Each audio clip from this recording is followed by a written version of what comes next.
esta semana pasada, pues el partido se vio condicionado con un 2-0 favorable, ¿no? Que se puso la cosa bastante bien en la primera media hora, pero bueno, se nos puso la cosa, se nos complicó la cosa, ¿no? Cuando nos expulsaron en el minuto 33 a Carri, y a partir de ahí, pues bueno, ya la Rociera nos estaba quedando bastante daño a balón parado y sobre todo en el juego aéreo, y consiguió remontar el partido, ¿no? Antes de estas dos jornadas, ¿no? El principal problema que estábamos teniendo era que nos costaba hacer gol, y bueno, estas dos jornadas que hemos conseguido hacer goles, pues no hemos visto, en San Fernando sí tuvimos fortuna final, ¿no? Porque nos traemos 3 puntos, pero esta semana no lo conseguimos, ¿no?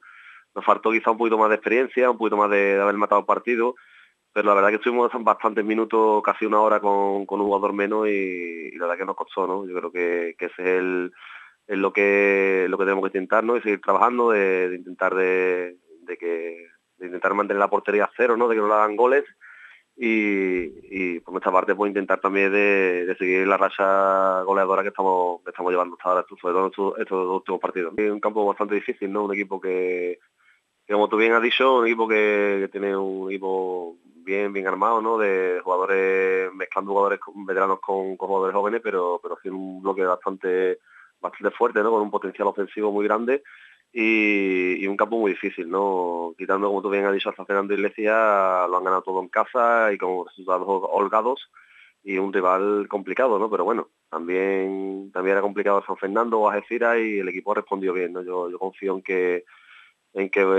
vayamos puliendo esos detalles que nos están faltando, y que el equipo vaya más, ¿no? Y la verdad que tengo bastante confianza de allí en San Juan, pues porque el equipo siga afianzándose con las cosas buenas que estamos haciendo, y vayamos corrigiendo esas cositas que nos están costando los puntos, ¿no?